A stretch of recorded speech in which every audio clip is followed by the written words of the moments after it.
So,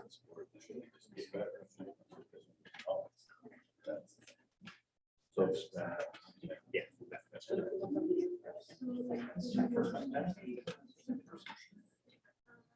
oh, wait, we see. Well, we have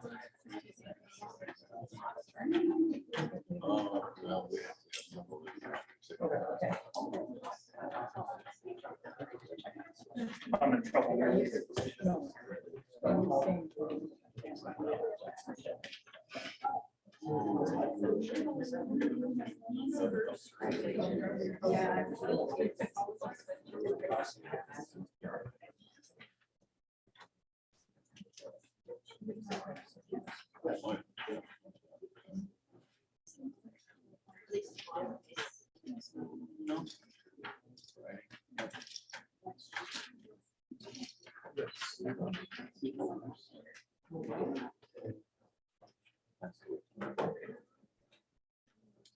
You don't like sure.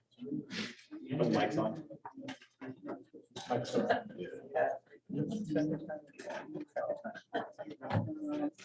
Next up, the docket. Here, you 30 seconds. That would be better for me if we did.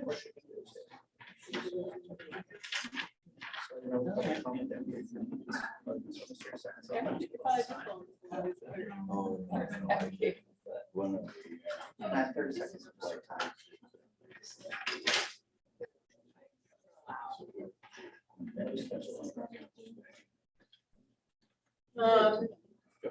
We'll call the meeting to order with a roll call vote.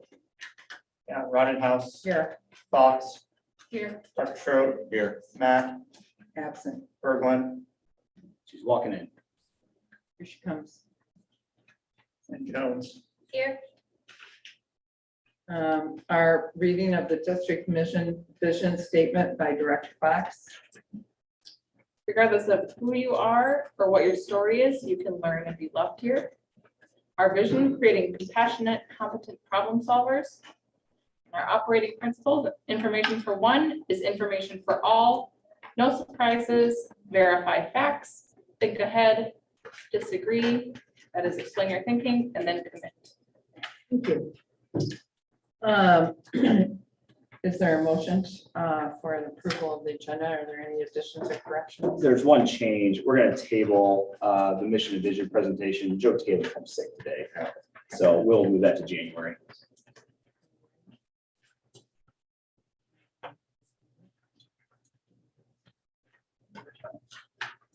Number 10. Is there a motion to approve the agenda as amended? I'll make a motion. You moved and seconded. All those in favor say aye. Aye. Opposed, same sign. Going to welcome visitors for public comment. As we begin our agenda tonight, let me explain our process for public comment. On behalf of the board members, I invite any member of the audience to approach the microphone and comment with comments about items of interest or concern. Please begin by stating your name and contact information. Please limit your comments to 3 minutes so we can keep the meeting moving in a timely fashion and allow others an opportunity to speak, as well as allowing the board to complete the agenda in a timely manner. Comments from the public are not limited to items or topics on tonight's agenda, but they are limited to matters within the board's authority. Please understand that we as a board cannot discuss items not already on the agenda. Iowa Sunshine Law prohibits us from having a discussion without the proper notice to all of the school district community that the issue would be discussed at tonight's board meeting. Also, please remember you are making comments in a public meeting. Should you make comments that the subject of the comments considers to be inflammatory or libelous, you as an individual may be subject to legal action brought by the subject of your comments. Thank you for your support of the school district. So our first speaker tonight is McKenna Wiltsey. Step up to the microphone. Is that gonna be too tall for you? McKenna? No, that should be fine. Perfect. Okay. I'm McKenna Wiltsey. I'm an 8th grader here at the Charles City Middle School. And every day we have to sing or say the Pledge of Allegiance. So I feel that at the school board meetings that we should have to say that.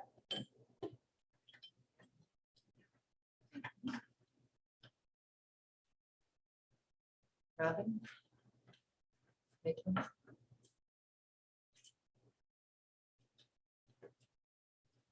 My name is Robin Makeover from Charles City. Thank you, Board President Rottinghouse, for setting the precedents for this board you're running, that you're overseeing. I'm addressing Scott Knight tonight. I know I addressed him in the last board meeting. Since I know Scott is on there, I can't wave to him, but I know he can hear me live. I just, on behalf of past board members and the residents of Charles City's Community School District, I want to thank him for his 20 years of service and dedication to this district. Scott has given tirelessly of his time. He is a stickler for everything being done correct, and at times can be very irritating, but it proves, but he has proven time and time again that that's the way things should be run. That's the way you make sure that things are done correctly for our children, for our teachers, for our district, and have a long-lasting, credible results. I thank you, Scott, for your time, for your dedication, for your passion, for your love. I know if Scott Dyke were to go give blood, he bleeds orange. And I know he will be that way forever. Thank you, Scott. Thank you, Rob. Ray? Thank you. My name is Lorraine Winterink, and I also wanted to acknowledge Scott. There you are, Scott. Were you late for this meeting today? Anyhow, I wanted to also thank Scott for his 20 years. We had worked together as a team for 6 years, well, four of those 6 years, I think. And we had accomplished a lot. We were all a very good team. I think a very cohesive team. I think a high functioning team, as evidence from some of these comments I'm going to make here. Robin and I put together this list a couple of years ago, but here's some of your accomplishments, Scott. Built the middle school with a focus on teaching and learning, 21st century skills, paid for by PEPL and the penny sales tax, designed with an eye towards district efficiency, financial savings, and shared staff on time and within our budget. Built a new bus barn where every vehicle gets to come home and inside to preserve the district's investment. You added soccer, you added bowling, implemented grade-alike buildings to improve teaching and learning among the primary grades cohort, implemented project-based learning. We had a board focus on teaching critical thinking, communications, and creativity. We managed to get Taher's food service into our schools, which according to some of those teachers and students, it said it's the most raved about school lunch program they've ever heard in all their years. You were an active legislative advocate at the Iowa Capitol. This was a good one. Early on, I remember you had improved daily and lockdown security on all buildings in the whole campus. The 500 North Grand building, which was an early call to action, is now going to be repurposed into apartments. The smart lunch was developed and approved as a flex schedule because back in that day, there were 85% of our high school students involved in extracurricular activities, and we had a focus on their student achievement. There was a lot of conversation and focus on career and technical education, and we collaborated a lot with NIAC and the surrounding districts, which now has yielded what? The NIAC Academy. So Iowa Big North, and finally, last but not least, built those 2 baseball diamonds. So thanks very much. Thanks for the memories. We've had a lot of fun. We've gotten a lot of work done. Appreciate it, Scott. Best to you. Thank you.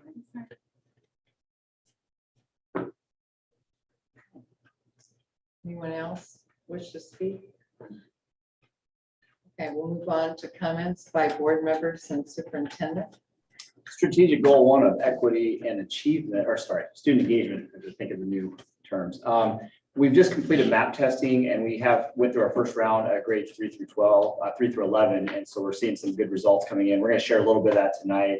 And the middle school went first, and now we finished up the high school and Lincoln Elementary. We're already seeing some good results and good data we can use. Again, you'll see tonight, I mean, it's a journey, we're just halfway through, but where we want to get by the end of the year is what's most important. And we're seeing some nice results there.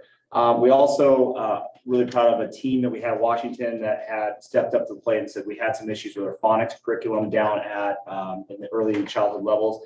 They've been doing some piloting and some studying and different work. And we met with a committee meeting here recently at the board and even met with a parent group to go through it as well. And now we'll have a recommendation to the board here soon. We're still getting some final information. We'll have that on the board meeting on the 22nd. And I'm really proud of our teachers. They're willing to actually implement this stuff in the middle of the year. That's really hard as teachers know to implement something in the middle of the year. Our teachers are saying we need it. We need to do it now. And what's great is phonics is a focus. Mostly it's kind of the science of reading, mostly at the younger grade levels. However, we can use it at Lincoln, at the middle school, high school as needed. If we have gaps, we have to fill. We did a lunch and learn with some community leadership this week or last week. Gosh, Monday, I'll check the day. It was really, we had about 30 people show up. Several board members came, which we were really appreciative. And we've really talked about the why, which is our mission. We've really talked about the what, which is our vision. And now we're getting to a little bit of the how. So people are wondering, what is working out strategic plans? What's our strategy? How are we doing the things that we are setting out to do? And we got a little geeky and got into that. We're going to start to get part of these pieces out to the board. It's about a 40-minute presentation, but we're going to start tonight with pathways and some student engagement discussion. So we're getting that discussion out to Rotary, out to Lions, Senior Center, getting more communication out of that. So pull back the curtain about how some of the strategies we do. Goal 2, which is equity, strategic goal 2, we're continuing with empathy training. Again, I want to encourage the board members to get a chance to do that. And you will see empathy training. We'll be doing that on January 3rd. We have 2 rounds of that going through. It's again, with a mental health counselor that leads us on that. And it's just how to have better understanding and better compassion for people that may be different than you.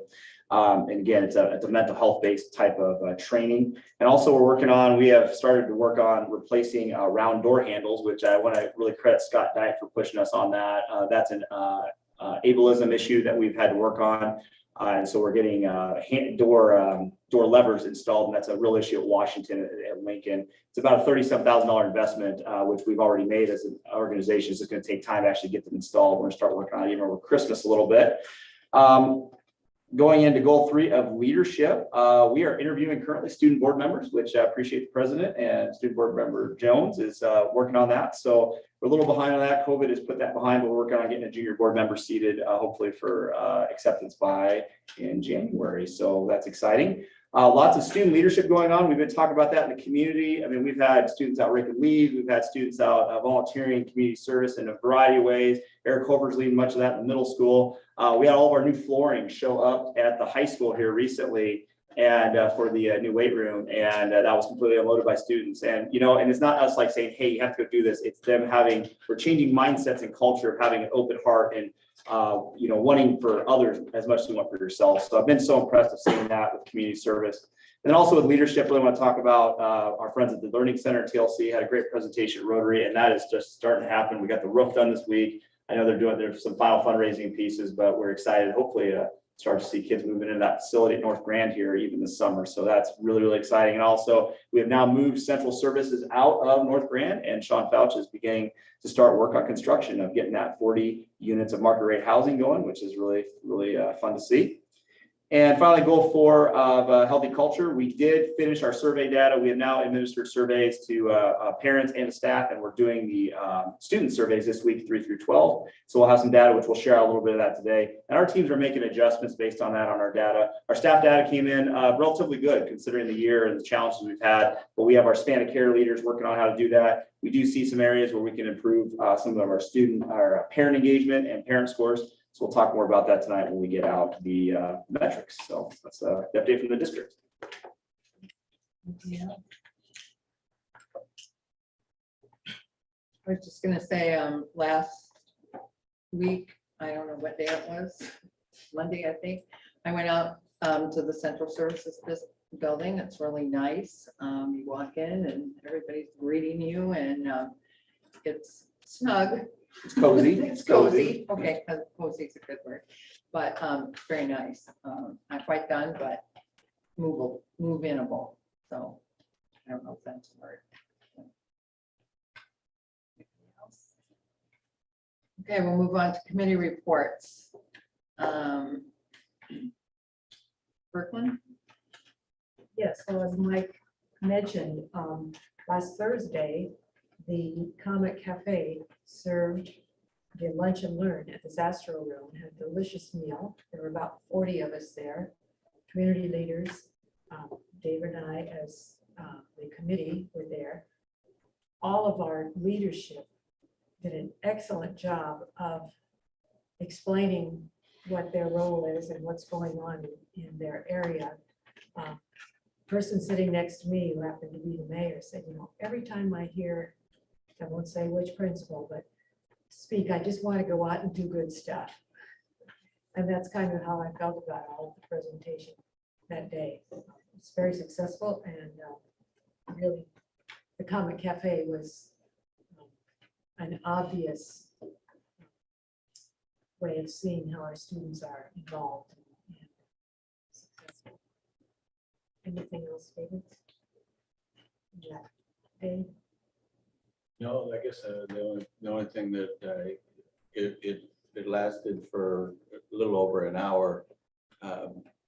And there was time for question and ask questions afterwards, but that was 1 o'clock, and so I wasn't able to stay. I don't know if anybody stayed for questions afterwards, but it would have, I wish we would have had more time for people to actually comment, ask questions, and talk to the school, the principals, or Mike.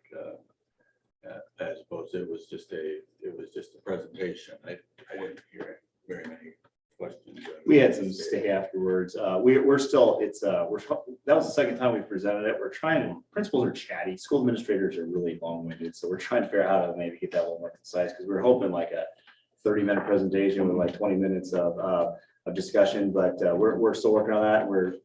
That won't be the last time we get that presentation, so we're working on that piece. Thank you. Equity and achievement. On Friday morning, we had a meeting, Nanette Smith and Mike. I don't know how these things are actually chaired, but Well, you how weren't are the chair yet. okay. We did that in the You know, afternoon. You'll get an they're- agenda. They're committee meetings. I'm on it, Pat's on it, but then Mike and then the principal from Washington was there. And there were 3 elementary teachers that were there also. By there, I mean, some are on the computer thing and some of them were in a room together.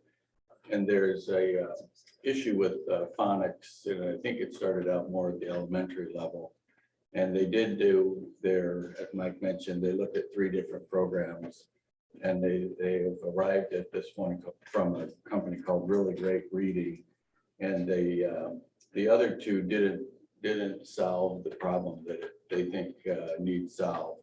And as it happens, when the kids come into school nowadays, there's a wider array of abilities of kids in kindergarten, pre-K. And to bring up kids that are at the lower end of the bell curve up into the middle of the bell curve, they needed a different program to help with that process. At least that's what I understood that they were trying to accomplish. And what we use right now, what wasn't getting that done, to the point where, as Mike says, they wanted something that they could institute fairly urgently. Would that be correct, Mike? Yeah, that's accurate. And that's, like I said, I was really happy that our teachers willing to grab the horse by the reins, so to speak. And yes, and that's exciting. So at the time that they were explaining this, I didn't have this to look at, but they did bring it, and so I had a chance to look at it. This is the program. These are, yep, this is the phonics program, and it is very good. And I will have to admit, my wife looked at it too, and she's better at teaching me about stuff like this. But it looks at a lot of different ways. Multi-sensory approach, I think, was the terminology the teachers use for the kids to learn. So I think it's a great idea. I'm glad that they did this. First of all, I'm glad that they recognized that. I had the impression that that was an issue. It's one of the reasons I ran to be on this thing. But teachers had the initiative to get that together so that we can teach all the kids and bring kids that might be straggling up into the middle of the bell curve. And I didn't think it was all that expensive. Mrs. Smith thought it might have been a little expensive, but she said it's $34,000. I thought we should get the darn thing and start it. So that will be our recommendation. It seems very, very good. It should help those teachers, and it should definitely help the kids in phonics and literacy. And we'll have that for the board consideration here on the 22nd, our special meeting. We weren't quite ready to bring it to the board tonight, so we'll be excited to bring it to you guys. And yeah, and I was also happy to, we asked to have a parent group, and so they met with a parent group one night and got feedback and looked it through. And so we feel like we've had a really well-rounded group of people vetted. The only thing that after this occurred that I have been thinking about even prior to this is, do we need to do this with the entire curriculum? I don't want, I have a suspicion that a lot of our curriculum needs updated maybe. It's we're at that point too, where we'll start talking about that, more. We're going to have some considerations where we're actually going to put a new curriculum adoption system in front of the board that will do that. So some of our curriculum is actually coming to its expiration date. About every 5 years you have to review it.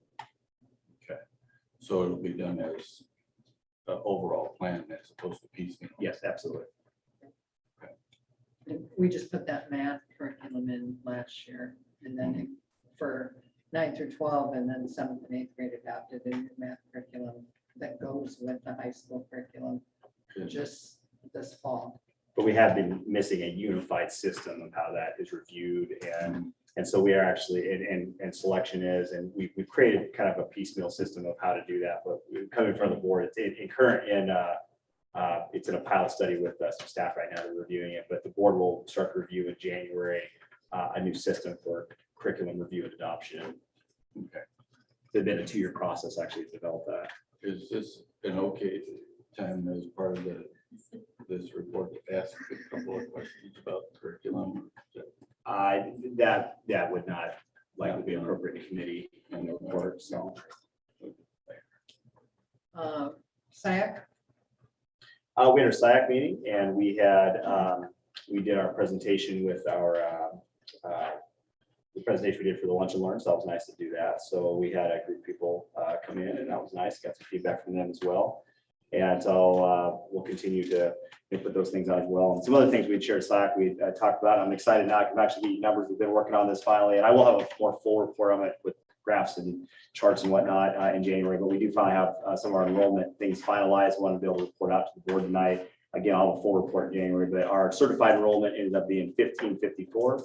Our open enrollment in was 33. Our open enrollment out is 41. So, pretty stable enrollment this year. It's been pretty stable numbers what we had. And a 1554 number is important because I'm going to have a pop quiz later in the board meeting. So, but again, I'll have a full report and be able to show you what the data looks like over the 4-year trends. thank you. Next is Zoetis celebration recognition.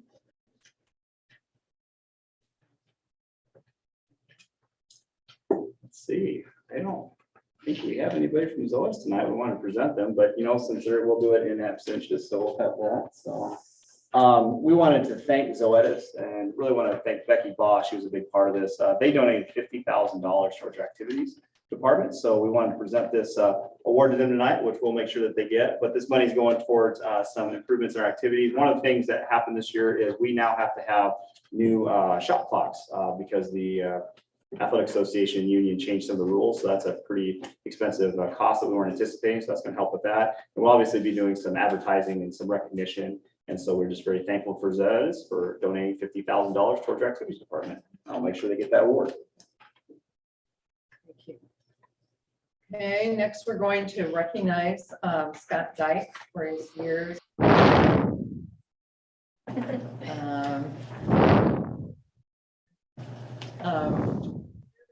months.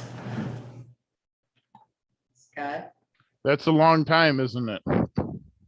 oh longest serving board member in Charles City Schools history back as we could go. Well, I want to thank the President Rottinghouse for giving me the opportunity to join via Zoom tonight, and the other people who spoke earlier about my accomplishments. 20 years, you know, it wasn't all in one time frame. It was 12 years and then off 8 and then on for another 8 years and 2 months. The 2 months kicks in because of the election changes from September to November. And if I was gonna be recognized for 20 years, I wanted to make sure I got those extra 2 months in there. So that's just me. Part of what I wanted to say, leaving the board, was that as we leave, I'm looking forward to the future of what we've started with our partnership with TLC and the Learning Center, and their remodeling into the 1970s edition of the North Grand building. It will be able to serve 64% more children and families to our community. And to me, that is a very needed aspect when it comes to economic development. It looks like potentially the chicken plant may get sold. Well, we'll wait and see how many other legal hurdles it has to cross before that happens. But if it does, you know, we definitely need more daycare in town so that our parents can get better paying jobs and support their families. So I want to leave by encouraging people to donate to assist TLC in helping that move forward. And thank the board, all former board members, and Superintendent Fisher and Dr. Cox as well, and other superintendents who I served with. Charles City is very lucky, and we have some of the best teachers in the state, and I will miss them, and I miss you all. Thank you, Scott. Thank Thanks, you for Scott. your years of service.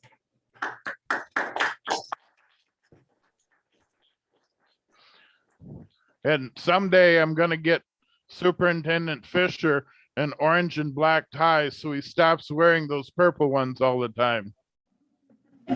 Paisley, really, but Well, Yeah. whatever. It's not orange and black, man. that's true. I do have one of those. I'll wear it next time, but thank you, Scott, for everything. And, you know, you guys took a chance on a brand new superintendent, and, you know, you guys made me feel welcome, and you've always been a great mentor and a great friend. So I'll sure miss you, although I'm sure I'll hear from you every now and then. So, You know, every superintendent I've had while I was on the board was new superintendent. that's your fault. You all turned out well. You taught us well. There you go. Thank you all. Thank you. Thanks, Scott. Okay, pathways presentation. Mr. Burns is, I'm gonna start by myself. I don't think I'm staying. okay. He's gonna pull up my slides. I do have to apologize in advance because the presentation at the Lunch and Learn, I think I was the one who went over, so I'll try to keep it shorter.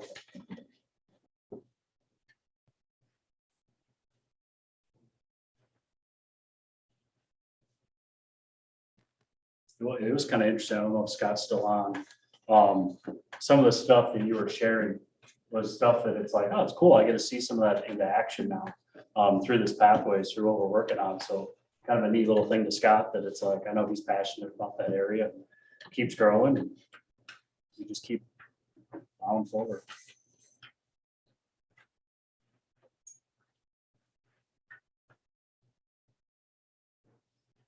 All right, so Mr. Fisher asked me to come talk a little bit about pathways. Like I said, I can get going forever on this one. I'll try to keep it somewhat short, somewhat limited, so I don't take forever. Plus, I got these two fine gentlemen. I want to make sure they have a chance to speak a little bit. But I figure it kind of makes sense for me to start a little bit where we were, what we've changed, what's next for the high school. A lot of this is very high school specific. We're working on some of that K-8 stuff. We're very fortunate that Leader in Me work actually filters really well into what we're working on. So it does kind of hit the continuum, but there is some back building that we're working on right now. One of the things I want to emphasize, first of all, we're very fortunate we have great kids. We really truly do. I get to work with 500 awesome kids every single day. It's a pleasure. It's a gift. I'm very fortunate. That's also kind of our motivation. And our motivation, the biggest one I've kind of noticed you see up there is some of my observations early on, some of the conversations I've had is we have these great kids, but we're just not always meeting our potential. We're not always quite getting where we want to get. We've seen our test scores. We're very fortunate at a high school. We kind of get a different set of data we get to use. Some of that's feedback from the community, which I'll hit later. Some of that's regents. We get a lot of data from our regents about retention, about remedial courses they have to take once they go to college. And so we spent some time looking at that and just went, man, how can we have such great kids and not quite be here yet? One thing we noticed right away was this kind of one size fits all mentality, or what I call the traditional mentality. A lot of what we did at the high school, we're a 3A school, we have a lot of options, but we had a lot of kids kind of fit the same path, regardless of where they were going after, their interests, what they were really interested in doing after high school. They all kind of hit the same path through high school. I like the traditional road because a lot of our scheduling was done on, this is what my brother took, this is what my sister took, this is what my mom took, whatever. There wasn't a lot of rhyme or reason. It didn't really make sense. It didn't align to our future goals. Last thing was a lot of feedback. Jim Lundberg, very fortunate that he kind of reached out and said, hey, come with me, go talk to some of these businesses. They have an advisory committee, a CTE. There's a couple of them throughout the year. He asked me to come with him, and we just went out and started talking to some businesses. And one of the big things we heard right away was a lot of our students are just lacking some of those basic job skills, right? Now, those job skills are kind of key in the sense of job skills in school, showing up on time, right? Job skill at work, showing up on time.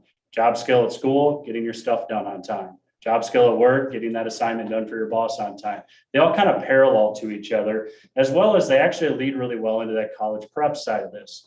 If a kid is struggling getting something done on time in high school, that's a habit. How can we start to fix that habit that way so they're better off once they go to high school, they're better off once they get a job? We had some policies at the high school that unfortunately weren't real world. They weren't really something that was going to push our students to the next level. A lot of the feedback we got was from local businesses, but we also got it from kids who graduated, kids who are a couple years into college, and they said, Jurns, you guys need to change this because this is hurting us. This is not preparing us for what we need to do. This is not preparing us for that next step. So we really started to change. I got to give a lot of credit to our teachers at the high school. We really pushed out and said, guys, this is what I'm seeing. This is what I'm sensing. This is what I'm feeling. This is what our data says. How do we start to change it? We kind of had this, we call it the dream team, right? Corny, I know, but it just kind of fit. What do we need to change? What do we need to do different? And one of the first things we really pushed at is what we call real world policies.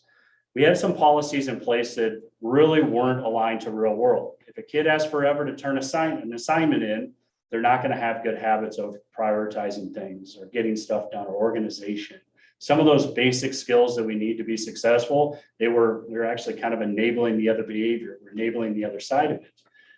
A lot of these real world policies were just set to refine the job skills at school. This is where we can start to replicate some of those in a high school setting. We can start to build those habits, get kids in the right mindset so they can be successful. What you were talking about earlier, Dr. Schroep, curriculum revamp. Okay, we had some places that we definitely had, I hate to use the remedial word, but we had some standards that were pretty low. We had some classes, a lot of our classes were coming in at the remedial level. The vast majority of our students were taking below grade level coursework. It feels good, right? This is where I would say that happy versus healthy word fits in so well. We were happy, we were very successful here, but in the long run, we were hurting ourselves, right? We were not healthy. We had to work on some curriculum revamp. I'll tell you right now, that's ongoing, kind of to your point earlier. That's something we need to work on. We kind of took one large step, right? Which is a big step. Obviously, that's one we're still working through. However, there's still other places we need to continue to revamp our curriculum. It's ongoing. The demands of a student right now have changed significantly. What they need to know, right, is so different now than it was 20 years ago. We need to make sure that we're meeting those needs, meeting what our employers need, as well as our colleges need. Third one up there, a formal intervention system. I heard the Smart Lunch reference, right? We kind of took Smart Lunch kind of 2.0, right? And we had to formalize it a little bit more. As we start to increase our standard, increase our rigor, increase our expectations, we got to have a little bit more of a formal process to make sure we're supporting our students. This is new this year. We're using a new system. It's actually called FlexiSchedule. Allows our students, every teacher is available for a 30-minute period during the day. kind of going to the smart lunch thing, our students are busy, right? After school is hard to do in a high school. Before school is hard to do in a high school. We almost have to invest time during the day. The beauty of flexi schedules, the students get a pick and the teachers get a pick. So all of a sudden it becomes, we tell every student, you have to pick something, go somewhere. Students can pick, hey, I need more help in English today. I need more help in math tomorrow. I need more help in social studies. The teachers can also go in and override and say, hey, I know you really want to go to the gym. You need to come with me, right? You need to come into me. So we kind of get those intervention systems that are focused on that high standard. How do we get our kids to the next level? We got to support them and push them. Finally, the last one that's really pathway specific. So our pathways, and just to kind of retrace back a step, done this a couple times, so I'm a little out of order, sorry. One of our biggest challenges we noticed was we wanted to go, what Mr. Spurgeon's going to talk about, we wanted to be there 3 years ago. We wanted kids out in the workplace. We wanted kids doing things. We wanted kids out doing internships, spending their time doing what they love. We kind of noticed some of these issues early on of like, if I put a kid out in the workplace, some of the feedback we were getting was they weren't successful there, right? Nobody in our community wants to take a student who they're going to have to chase around and find every single morning or do those things. It's kind of that good kids things, right? If we're allowing them to run around here, right? Or we're having to chase them around here, what are they probably going to do in the workplace? The same thing. So we needed to go back first, kind of rebuild the foundation and then come back to some of these steps. And that's where we get to the sequencing of courses. One of the traditions at Charles City High School for the longest time was 9th grade was a very easy, simple year. It's a transition year. I support that. I think that's a great idea. However, a lot of our coursework in 9th grade left a lot of gaps. So by the time they got up to junior, senior year, they kind of had to play catch up. We tried to reverse that a little bit where our junior and senior year starts to have more gaps because by junior, senior year, we've started to build skills in our students. We want them to go start using those skills. We want them to have that opportunity. We want them, Landon's going to talk. He's spending almost half of his day at Schwartz Rock every single day right now. That's what I want Landon to do because that's what he's going to do the rest of his life. That's his career choices in that field. AP is another one. I would say pathways. A lot of times we go to pathways, we go right to career. There's a whole nother side of pathways, and that's the college-bound pathway. They have a specific set of skills they need to start to learn early on. That way, so they're successful in college. When I talk about that Regents information, we have a lot of kids going and needing remedial help in college. We have a very low retention of four-year universities. State of Iowa has a very low retention, and we're right there with them, right? We need work. We have to work. Our kids that are going to college need to be better prepared. Having AP classes a little bit earlier is how we're going to start to push that pathway. We've actually started a 9th grade AP class, which seems super early, but it's a lot better than jamming them all junior and senior year when they're overwhelmed. Let's build those skills, refine those skills early. That was so we can get them in a 9th grade class. Then by the time they're junior or senior year, they're able to take more than one of them and be super prepared for it. Last thing is that career side of it. By sequencing the classes, we're able to let our kids spend a little bit more time in their career classes, which ultimately, if you're a career-bound student, even if you're a college-bound student, you're spending time in what you love.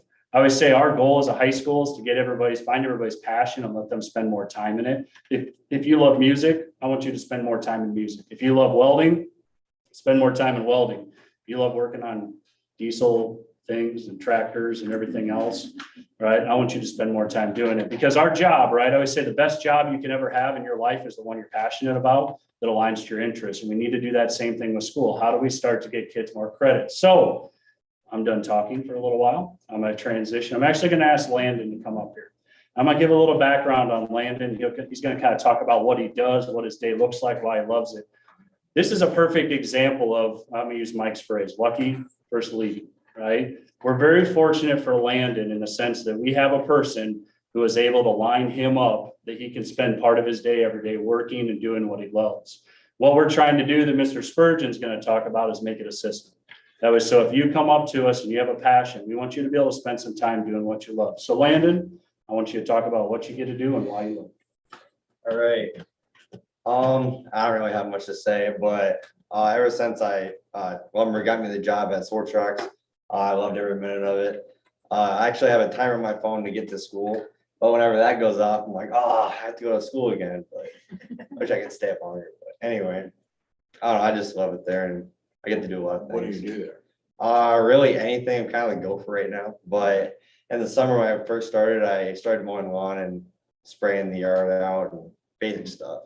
But now I'm like dealing with like tractor tires and servicing, switching out like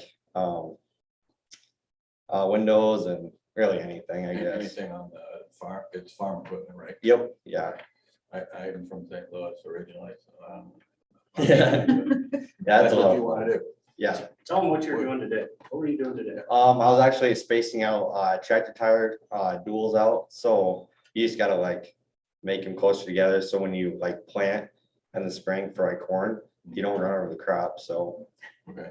I was learning how to do that, and it's actually pretty fun, excuse me, but yeah. Brandon, what grade are you in? I'm a senior this year. Oh, sorry, I'm way left. But do you have any interest in the actual mechanics part of it? If something breaks down, fixing it, I guess. Yeah, I want to learn doing that this Okay. year, next year, I guess, but yeah, the guys I work with are really cool and Mhm. fun to work with. They teach me a lot every day, so. I'm just Where does a young person go to get that kind of education once you're done with high school? I could either go to like Hawkeye or NIAC for a 2-year degree in diesel tech mechanics, I guess, but, or I could just go right after high school and they'll teach me everything I needed to know, so. On the job training? Yep. A place like Sports Rock Implement would train you to do that also. Actually, our best mechanic, Vance Heller, is actually, had no college degree, so, and he's our highest paid. He does. He's the knows best inside mechanic out. there. Yep. Yeah. So, hopefully I want to learn from him, but. Yeah, Learn right, from the best. yeah. You did kind of, thank you, Lance. So, Yeah. just how is your day structured then?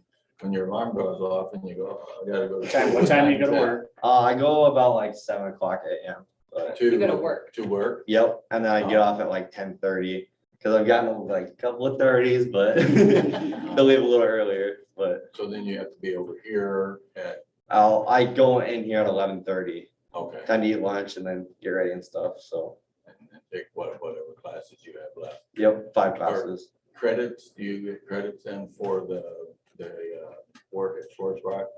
So that's actually Mr. Spurgeon. Okay.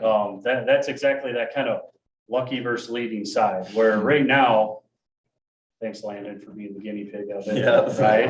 We found a good way to get him the opportunity, because here's the benefit, right? All that stuff he's talking about, I can't replicate unless you guys want to buy $1 million combine, right? We can't do that, right? And we shouldn't have to, because he's exactly right. What do our employers say right now? We want to train you on the job, right? We need people in the door. We can help you. We can give you all those skills. All those skills we're talking about, the real world stuff, he's learning them every day. Because how many days you've been late for work? 0. Right? How many days you've been late for school? Don't go there, right? Right. But it just kind of shows, right? He knows, right? We're starting to replicate. We're starting to get those things. Now going to your point, Spurgeon could come up here. Him and I had a conversation. Thank you, Lynn.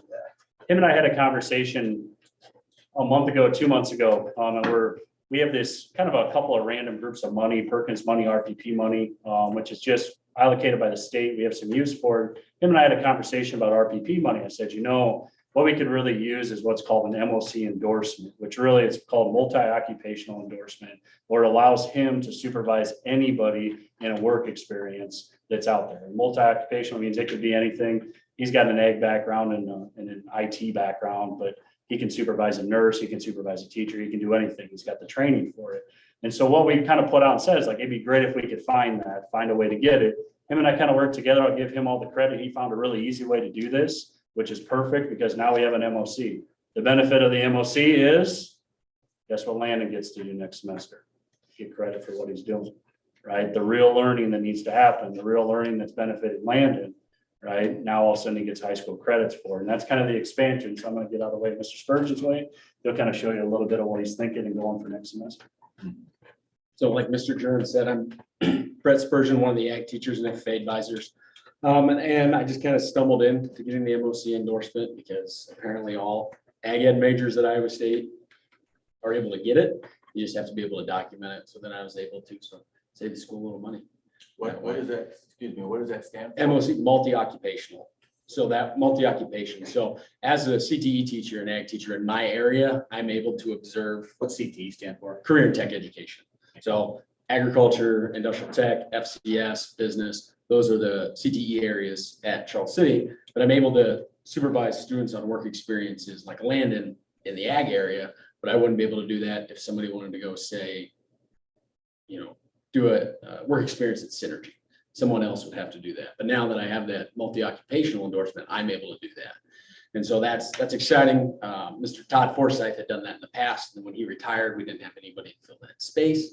And so then I kind of jumped in, like you said earlier, whoever said it about teachers jumping in to something without having the time to prepare. That's kind of what I'm doing. So I'm still trying to figure out what we're going to do next semester, hoping to have 5 students out on internships, with Landon being one of them, and just kind of going from there.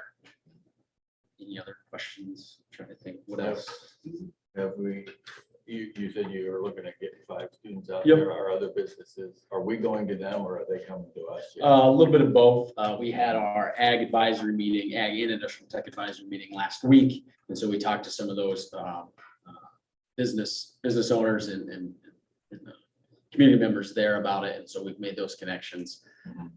So taking some students out this week to 3 different businesses so far, trying to line up a couple other ones.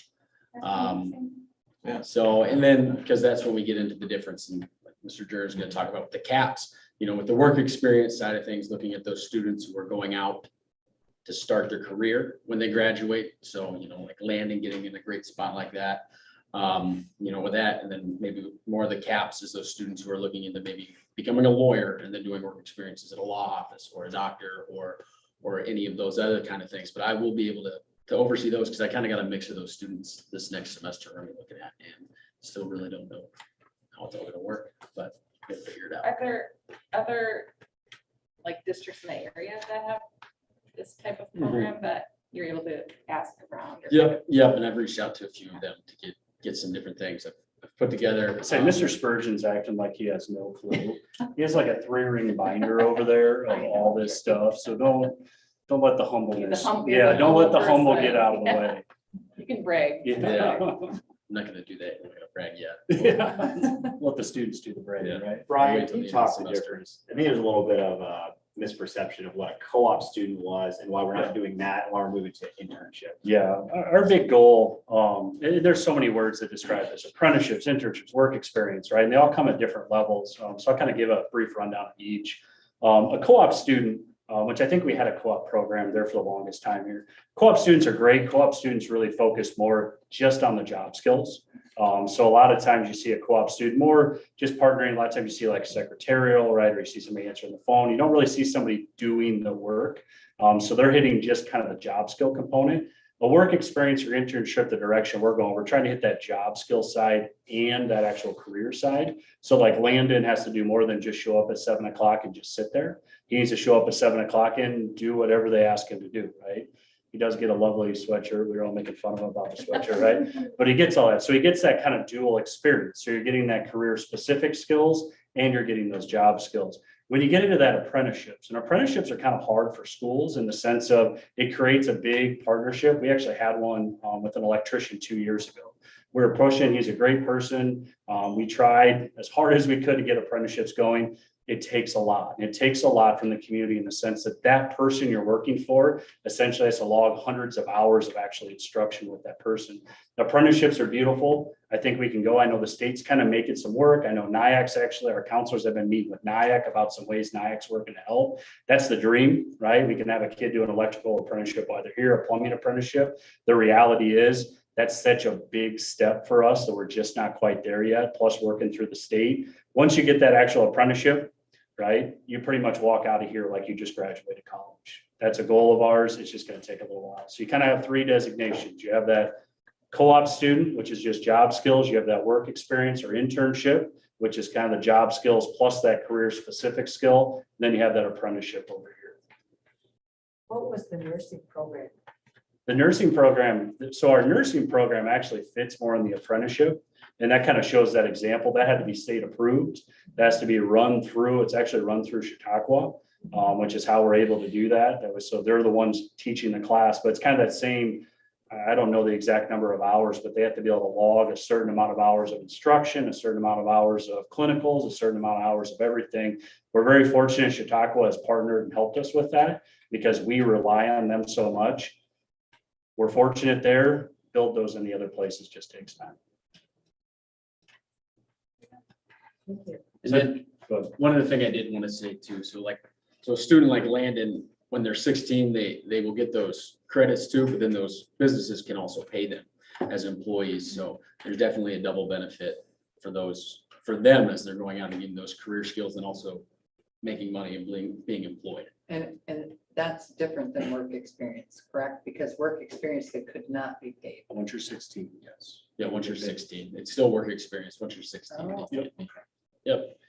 And then also it goes back, job shadows and doing more of that too for those, our freshman, sophomore students to be able to build up. And so that's also going to be thrown into as we go. But like we said, it's a fast start, but it's exciting. For taking it off. Yep. So just a couple of last things, and then I'll get out of here because I told you I was going to go short. I went long.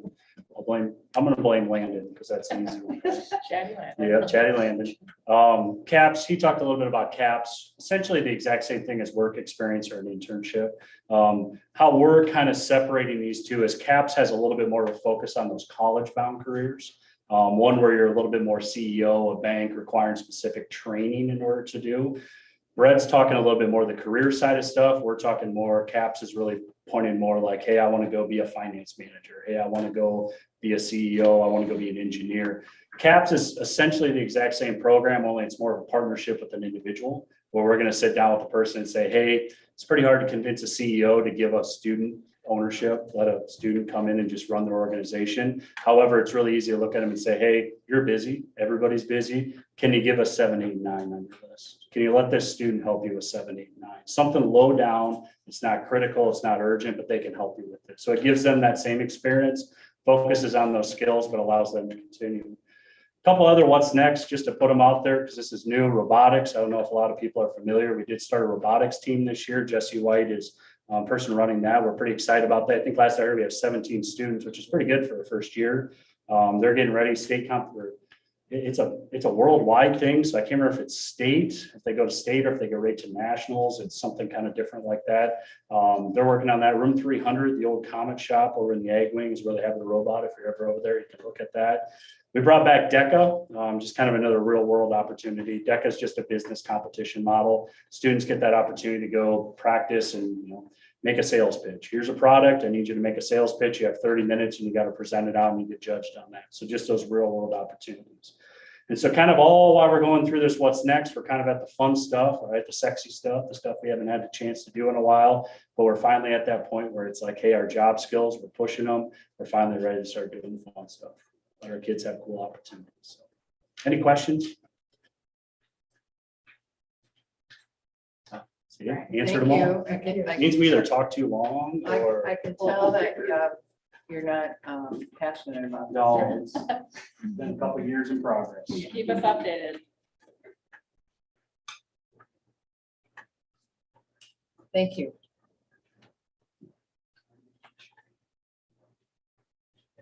All right, next is Healthy Campus Metrics presentation. Yeah, that'll be me tonight. And this will be something we'll be doing monthly. So 2 years ago, we started this Healthy Campus Metrics. And what it was we wanted to have a better idea of a dashboard to give us indicators of what's the health of our organization. And so we had a team of, at a time, it was board members and parents, and then our leadership worked with a consultant, and it's taken a while. We beta tested last year. Now we have it up and running. And this is really, I think, the first or second time I've shared with the board. And we're still getting some bugs worked out. It's not perfect. And some of these metrics may change, but it's like, it gives us a snapshot. So you can see every month we get together as an admin team, and we will actually share out the individual metrics. Now, the board will only see a district level view. I'm not going to show individual campus views. I just don't think that's necessarily fair to our people in terms of that publicly, because this is more internal stuff, but you can see the outside view of what we have here. So again, this is just a snapshot of about a 3-week period through in the month of November. And so I'll go through staff satisfaction. And here's some ways. Now, in and of itself, the metrics don't tell you much, they're really like your check engine light on your car. It's like, oh gosh, the check engine light's saying, I need to dig into more. And so what this does, because we have tons and tons of data, but we don't know always what to look at. So then we can start to dig in, what is the data that we need to look at to understand. So staff satisfaction, here's two things we're looking at. We're looking at staff attendance. Staff attendance has been a challenge because one of the reasons that's kept that low, obviously we've had a lot of illness, but we still have some vacancies that we just haven't been able to fill in special ed. So obviously that dragged that number down. But other than that, has been relatively higher than we thought. Net promoter is a 10-point scale that we use to dipstick how each group is thinking and feeling. And we dipsticked the staff here last month at 7.69. We were pleasantly surprised with that. It's been a really hard year for our staff. We had one campus at 7.11 and we had one campus that was at 8.3. So we've really relatively feel like the staff is in, considering, you gotta keep in mind, we literally took this the week before Thanksgiving break. So everybody was really pretty fried. And on top of that, we hadn't even announced that we were going to have the extra workday for our staff. So consider that, probably would have taken it the day after that, might have been a little higher, but that's okay. So we're okay with that. Student satisfaction, student attendance, and then positive referrals are two things we look at. We will also have a net promoter for them, but we're actually taking that this week. 91.3% has been our staff, our student attendance. And we've issued 59 positive referrals across the district in this period. So again, that's not for the whole year. That's just in the month of November. 59 nice notes home that went. And student engagement, behavior referrals are always a sign of student engagement because if students are having behavior referrals referred to a naughty behavior, unexpected behavior. We've had 10 of those across the district in this time period. And then walkthroughs, this is what we track to figure out how well we're tracking student engagement. And that means we've had 80 times administrators have been in classrooms and given written feedback to the teachers. So, we're really proud of that as well. Trust, that's something we look at. We always look at our enrollment. What's our enrollment tracking at? And you can see the 1554 number. And then our net promoter parent, we took that a while back and it was 6.125. That's an area we've got to improve upon. We know that. So we've got our teams digging into that, how we can get that, even higher and set some goal setting on that as well. Evidence of learning. This one we're still working on, and this is going to get fleshed out a little bit more for you. The proficiency is saying how many of our kids, according to the grade book, are meeting standards in Power School. And then the MAP data is a composite of all the MAP data we have taken in the last 3 tests. The good news is obviously 50%, we want to see it higher, but keep in mind, we're, in the middle of the school year right now, we're still growing, right? And, obviously we'd love to see those at 100% by the end of the school year, because that's indicating grade level. The MAP data, we're going to have to break this out a little bit more because there's actually a science, a math and English language arts and a math score. So we'll have that separately for the district. Again, this is 3 through 11. We assess this 3 through 11, but we just for this month rolled it all together into one composite score. The one thing we do like seeing though is they're pretty close in terms of the grades and the assessment, because one of the things we've been worried about is grade inflation. So if we saw the proficiency was like 80%, the MAP data was 51, we'd be like really concerned. Here's the nice thing too, the MAP test is much more difficult than the state ISASP test. So we know if kids are getting, 51s, higher scores on the MAP, they're gonna do well on the state test. Again, we take that MAP test 3 times a year. They'll be taken again coming January, February.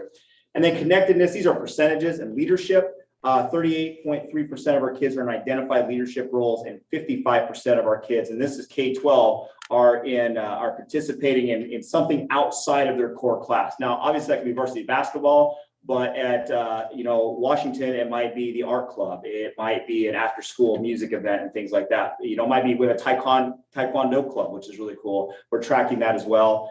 And the next thing you're going to see with us with this work is we're going to start setting goals. We're taking some baseline data, but down the road, we're going to actually start setting goals of like, what do we want to do to have some interventions for this? So again, just once a month, we'll be bringing this to the board and showing you what our data is. Questions you might have? This MAP test, is that an online thing? Is that a paper thing? It is an online test that's taken on Chromebook, which is very similar to what we do for the ISASP, the state test as well. It's an inductive test, which is really interesting. What happens is, depending on how you do, it may give you harder questions, or if it's too hard, it'll actually give you easier questions. It'll level it out. We get tons and tons of data on it. The other thing that's great about it, if you try to cheat, or not cheat, if you try to click through because you don't want to do it, it has to click, it'll actually lock the test down and alert the teacher. So if you try to just do it really quickly. So, and we're trying to build up some of their stamina on that as well. Is there any way, or is there any place I could go look at to learn a little bit more about that? or see- Yeah, we can get more information to the board about the map testing. We've done a presentation previously but I could have them come back for a presentation, and we'd love for you, if you want, we could actually set up, you could actually take it if you want to take it. So, okay. Yeah. Either you are. Michelle, do you want to speak? Well, you didn't take it, and you're a senior. Okay. Yeah, we'll get more information for It you. used to be, it used to be on paper, but. Right, right, yeah, right. all that stuff, I like that. Yeah, right.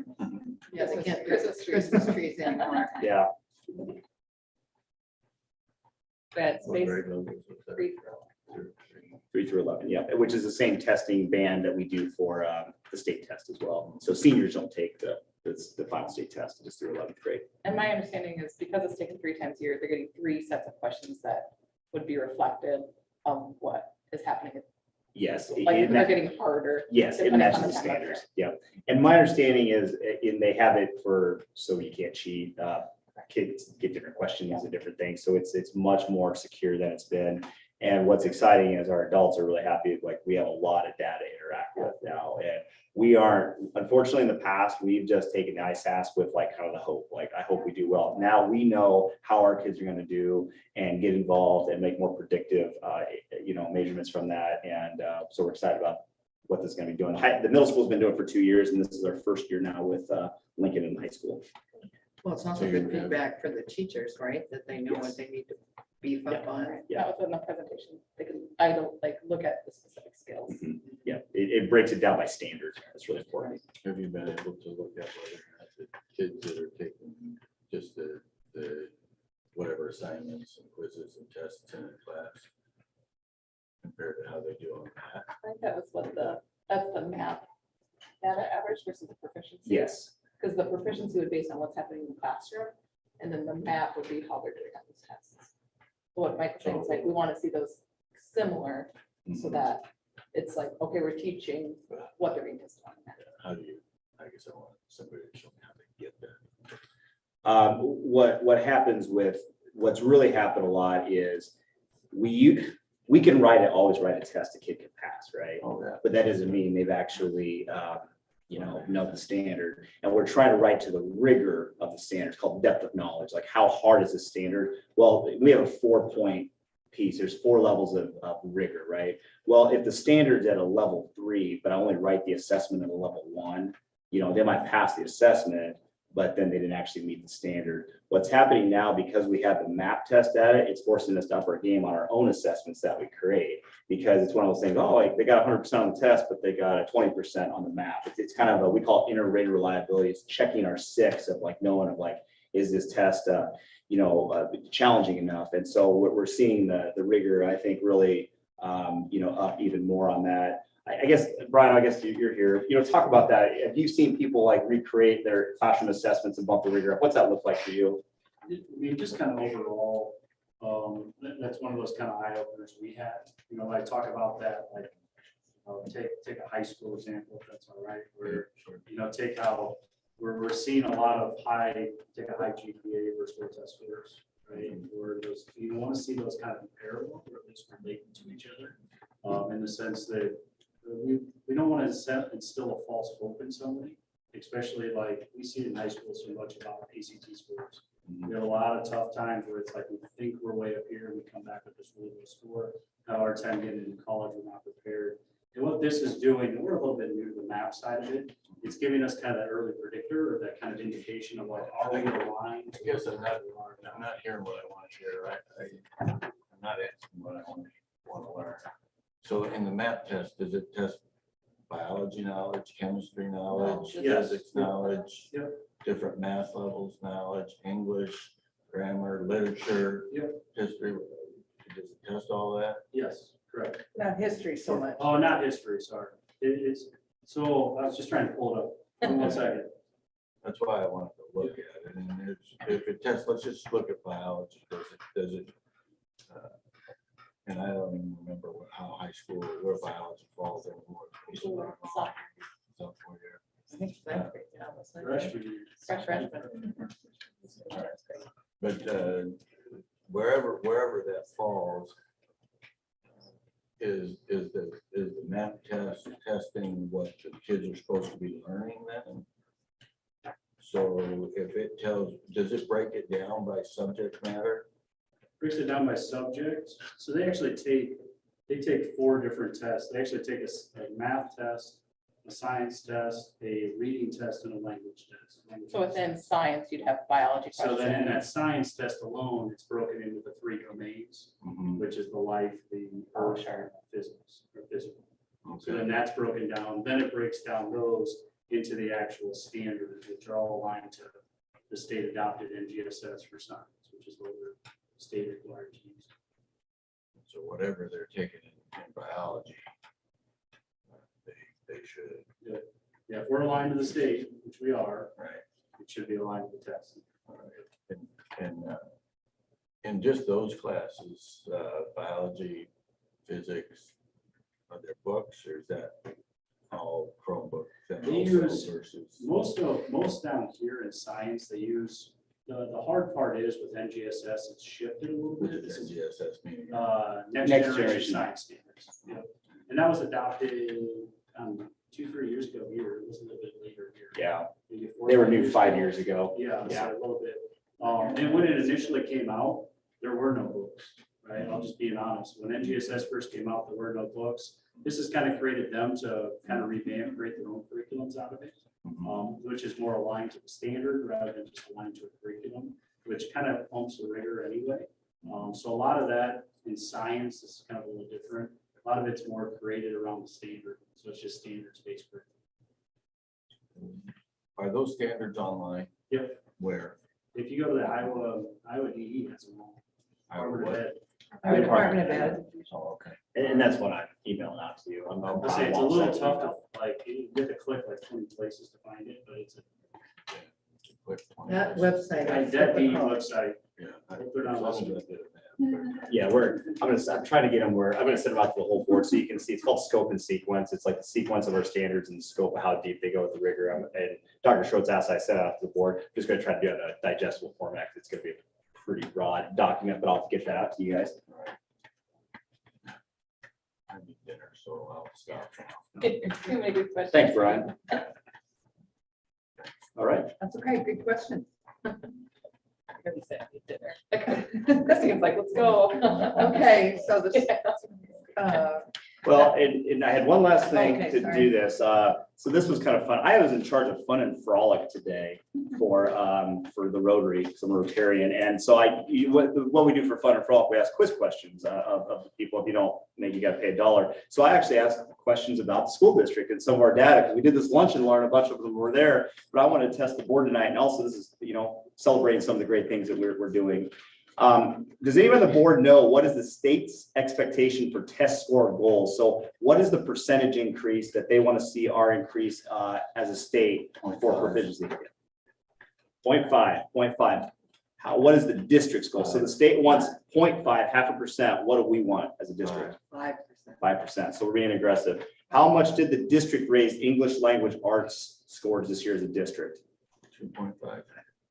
7.7. For that one. How many kids showed growth in their math test this year? So this would be a percentage. How many kids got better in their math test this year?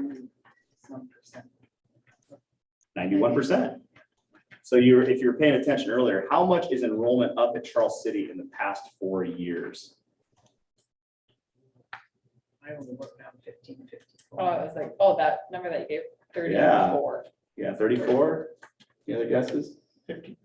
55. 53. We were 1501 my first year and 1554 this year. How much has been fundraised for the new career center that we're building out at the fairgrounds? Pat? $1 million. $1 million. So that's really exciting. Here's a hard one. What are the 4 areas of study that will be at the NIAC Career Center for our students to earn free credits towards a career? Can you name the 4 career centered areas? Health, Yes? computer science. Yep. Information technology? Yep. You got to stop as soon as you got to guess Okay. now. She's showing her. No, I've Showing just off been Pat. working on this for several years. Go ahead. Pat. Okay, Pat, finish us off. I don't know if I can remember. We disrupted you. Those are the 2 I knew for sure. Is it construction? Construction trades. Yeah, And then the last one, I don't know what the last. Let's start with. We'll think Zoetis, think Cambrex, you know, what do they need? Chemistry. Close. Advanced manufacturing. Oh, So advanced manufacturing, construction trades, healthcare, and information technology. So, and these weren't made up. This was from the Iowa Workforce Development Labor Shed. And as we went and talked to all the CEOs in the community, like, yes, this is what we need. And then this is just a fun trivia. How many Charles City students have been the feature of a national news story in the past 4 years for leadership? And the bonus question is, can you name them? Call on the audience. One's pretty easy. He was here a week. I know. We got Mario. No, Mario. National news, oh, two, Yeah, who's that one? Jeremiah. Jeremiah Chapman. So that was the quiz at Rotary Day. So I thought I'd share it with you guys. So yeah, that's all I've got for metrics tonight. Thank you, Mike. Okay, All right. thank you. School Improvement Advisory Committee, we need to appoint 2 board members.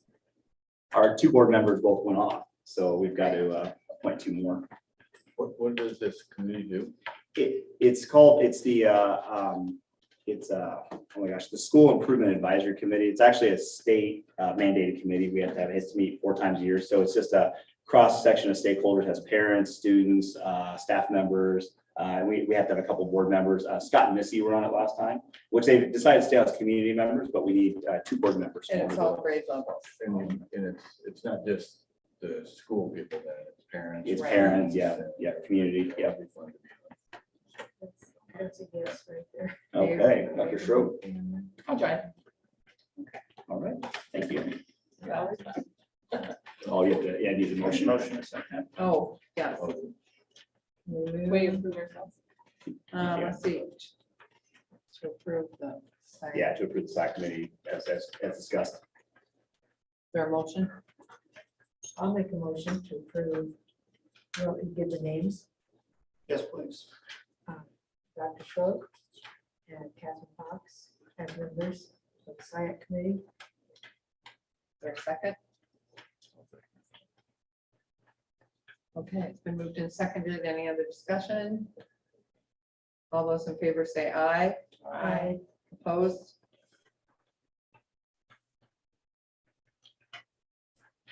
Thank you. Okay, financial report. All right, so I'll try to make this pretty quick. So if you look at our cash flow report, and it's in the exhibits, as you see, is most things are positive. But a couple things I wanted to touch base on that were negative ones. So we're negative 97% in our debt service seeking fund. That is actually a good thing. That means we paid off debt. So money went out, but debt got paid off. So a lot of it was due to the middle school bond. We did a refinance last year approved by the board, which actually ended up saving $500,000. But the $500,000 went out front. So in the long run, it's actually a wash. So that's why that number is negative right now. The second one I wanted to touch base on was the health insurance fund. We're actually down right now about 20%, but deductibles have been met. So that means it's all coming out of the school district pocket, but starting in January, deductibles start coming back in. So that funding should go back up. And we renegotiated all that money last year.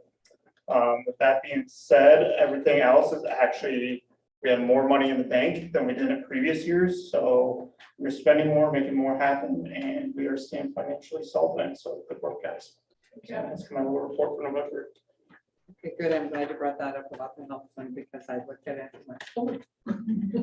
And this was part of our forecasting by group benefit partners. So we knew there'd be kind of a lean period here. And then with the change in premiums and deductibles, it'll happen. Of course, it's been a lot of health issues just this year, just it's one of those years. So, but we'll wait and see as things balance out back out in January. Just that explanation, we're self-insured. Mostly.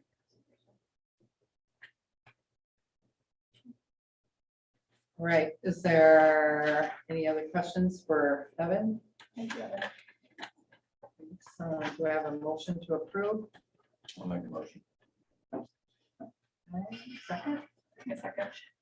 Okay, it's been moved and seconded to accept the November 2021 financial reports as presented. Any other discussion? All those in favor say aye. Aye. Opposed, same side. All right, now we have some items in a row here that are, Each one of them requires a different motion second. yes, so. In my little corner, I guess, for a second. Yeah. All together. So, item number 14 is naming of the school depository. 3 years ago, we went out for bank bids.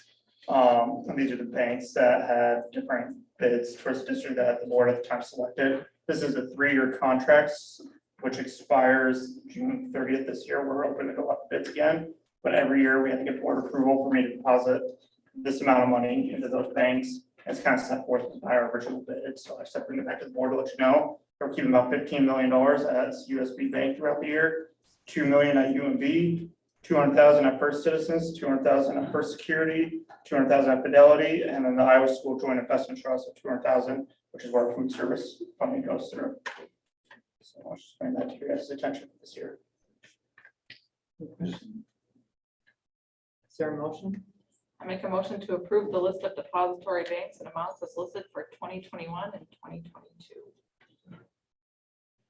Been moved and seconded to approve the list of depository banks and amounts as listed for 2021, 2022. All those in favor say aye. Aye. Opposed, same sign.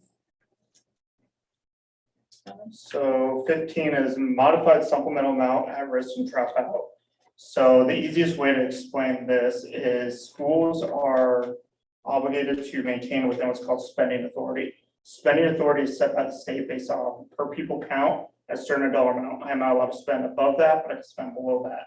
So what I'm asking for on this is we can go to what's called the School Budget Review Committee for a modified supplemental amount, which increases my spending authority, gives us different pots of money that we can use to support these different programs. So the first one being at-risk dropout. So what we have learned is to support our at-risk kids who are on the verge of dropping out or need extra services, they tend to cost a little bit more. So we asked the state to increase their spending authority so we support those kids. So that's essentially what that one is there. Where does this money come from? So we have a cash reserve levy that in April we decide the aid and levy amount as a board. Last year, we actually redid that levy. We have $762,000 in there. And for the next 3, we'll actually still be below our aid and levy amount. So I will not be asking for an increase at this time. So the one thing for the new board members to know, this is a pretty routine thing. What happens is, especially in specific areas like you'll see it for at-risk, you'll see it for special education, you're going to see it for ELL tonight, you'll see it for some of the open enrollment pieces, that it just ends up being an adjustment of how we do that. And so this is how routine it is. We literally just fill out a piece of paper and just mail it in. It's not like, every school district has to do this at some point. So this is about the time we do that and able to get these. We have to get the authority to spend this money. But again, like, the at-risk piece is going to be what we're doing for, the innovative campus, ELL for English language learners. The open enrollment one has to do because it's a pain in the butt. We open enroll out, open enroll in. Well, we have to send money to another district while we get money from a different district. So it just allows us to get everything balanced and the books taken care of. So you just need a motion. that I says- do, says yeah. that. Well, I'll motion. Just as it's written. You have to read it. To approve the 2022-23 at-risk dropout request for a modified supplemental amount totaling $485,083 as recommended. For a second. I second. Okay, so moved and seconded. Any other discussion? All those in favor to approve the 2022-23 at-risk dropout request for a modified supplemental amount totaling $485,083 as recommended, say aye. Aye. Aye. Opposed? Okay, motion passes. It'd be the same thing for 16. It's just now one's for English language learners and the other is going to be for the open enrollment out. So it just takes 2 different motions to do that. Well, in that case, I make a motion to authorize the district's administration to submit a request to the School Budget Review Committee in the amount of $105,720 for open enrollment out for fall 2021. Second. Been moved and seconded to authorize the district's administration to submit a request to the School Budget Review Committee in the amount of $105,720 for open enrollment out for fall 2021. All those in favor say aye. Aye. Opposed? Motion passes. Now this is the, English So language this learners. was for last year. So at the end of the year, we do what's called certified annual report, also referenced as the CAR. So we have people who are limited English proficient or ELL students. We don't know how much they actually cost to get the services they need till the end of the year.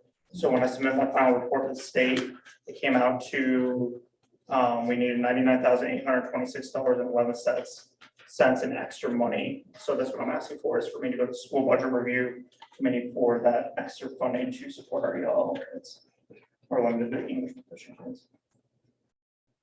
Do you need to do this? I'll make a motion to authorize the district's administration to submit a request to the school budget review committee in the amount of $13,716 for modified supplemental amount for providing an English language learning program for students who've exceeded 5 years of weighted funding for fall 2021. okay, it's been made, motioned and seconded to request modified supplemental state in the That A. was- I think, what? That's my Dr. bad. I Joe jumped pointed the out gun. a third one. There's two. Okay, go back. It starts with two Here, authorized. here, I'm, go back up. So You're on this one, 13. Oh, the okay. one was to the link. okay, to Yeah. authorize the district's administration to submit a request to the school budget review committee in the amount of $13,716 for modified supplemental amount for providing an English language learner program for students who have exceeded 5 years of weighted funding for fall 2021. All those in favor say aye. Aye. Opposed? Now 17 is for this year. No, there'll be another motion. Lots of motions tonight.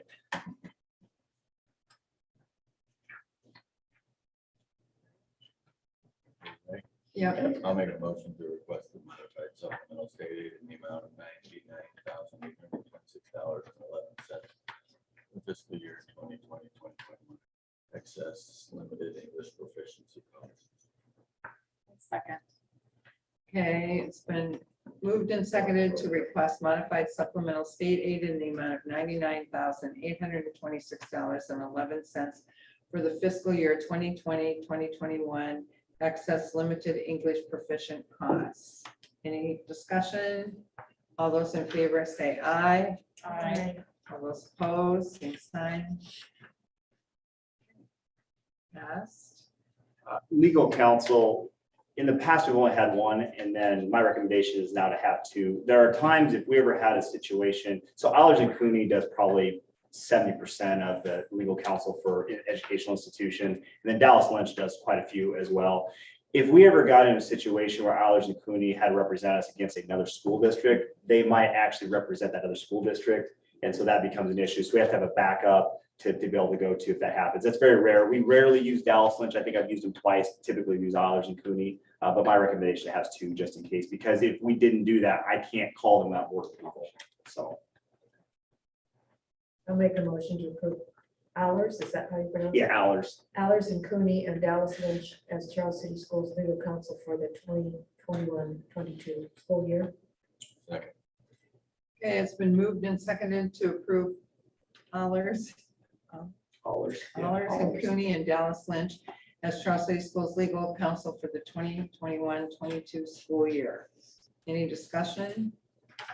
All those in favor say aye. Aye. Opposed, same sign. Okay, now we are at the consent agenda. Is there a motion to approve the consent agenda? I'll make a motion to approve the consent agenda. Second. Okay, any discussion? All those in favor say aye. Opposed? All right, big ideas from the Okay, board important meeting. dates. Oh, important meeting dates. December 22nd to 31, winter break, no school. Extra day added on there for the teachers, a work day. January 3rd, professional learning, no school. January 4th, classes resume. And January 6th, facilities committee meeting at noon. And I'm going to add on there December 22nd at 7 in the morning. We will have a special board meeting. Enjoy. We're. It's gonna be by Zoom. But if you Well, you want, can come. you can come to my, it'll be in my office, so you just come to central services. Yeah. In the office.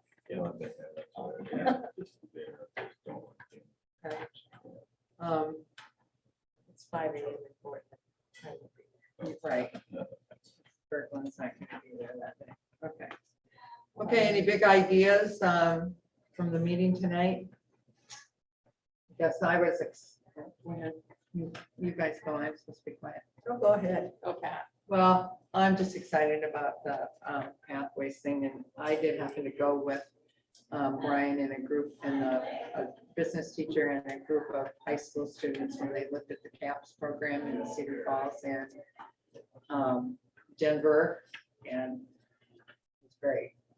It's fun. The kids were enthused about it, so. And we have a site visit, getting ready to visit Pike County, to Right. see much of the work that they're doing with competency-based education, and board members are invited to go if you're interested, just text me, it's January 3rd, we have that lined up. That's when you're leaving. Sorry, January 13th, sorry, Okay. January 13th, I said 3rd. I think Josh is, Georgia, I think. Atlanta, yeah, it's Atlanta. Josh is gonna go. I can't go. I have jury duty that month, so. I put it off twice. Fly out on Wednesday, we'll be back Friday night, so. Atlanta, Georgia. It's about 20 miles south of Peachtree City. Peachtree City is where the airport is. That's also the home of Chick-fil-A and Delta, so. Good time to go to Georgia. We time to go to Georgia, so. I know. Wish I could go. Okay. Any other big ideas?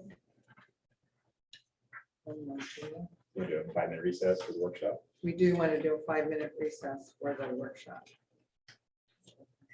Oh.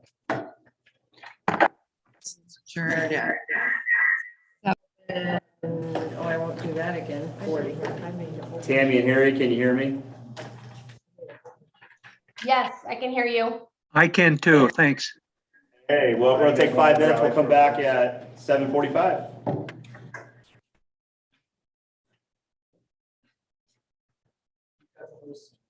Thank you. What do I need to tear down? Sound equipment? I'll show you. Okay. Let's stop.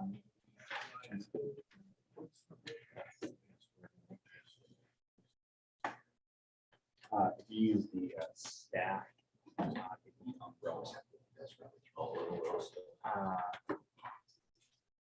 Justin, umbrella, all little letters. Yeah, right. Yes. Yeah. Okay. When I gave you hosting ability, I also gave you streaming capabilities, so. We're not streaming.